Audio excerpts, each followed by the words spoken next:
এই মুহূর্তে গায়ে দিয়ে আছি ইন্টার মায়ামির জার্সি, আর্জেন্টিনা কলম্বিয়া যেখানে ফাইনাল হবে মায়ামিতে, সেই শহরে সেই ক্লাবের জার্সি গায়ে দিয়ে আছে। আচ্ছা যাক, অসুবিধা নেই, এগুলো নিয়ে কথা বলতে চাই না।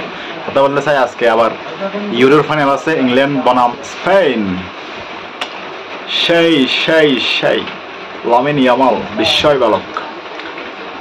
আজকে এখনো ইংল্যান্ড হইতে নয়, আজকে হবে শুধু স্পেন স্পেন স্পেনের জয়। স্পেনের জয় ছাড়া কিছু চোখে দেখতেছি না। বিস্ময় বালক ইয়ামালের হাত ধরে স্পেন কোপা জিতবে আবার 2012 সালের পরে বোধহয়। 2010 সালে তারা বিশ্বকাপ জিতছিল স্পেন, আবার 12 সালে ইউরো জিতেছিল, 2008-এও ইউরো জিতেছিল। কে জানে, লামিন ইয়ামাল হয়তো মেসির ছোঁয়া পেয়েছে। সেই নবজাতক থাকতে 2007 সালে মেসির কুলে ছবি তো ইতিমধ্যেই ভাইরাল হয়ে গেছে কয়েকদিন ধরে সোশ্যাল মিডিয়ায়। ওইদিকে হ্যারি কেন বলেছেন তিনি তার জীবনের সমস্ত অর্জন দিয়ে সব দিয়ে হলেও ইউরোটা জিততে চান, একটা ইউরো জিততে চান আর কি।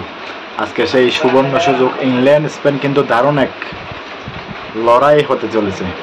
উপভোগ্য একটা ম্যাচ হবে আশা করি।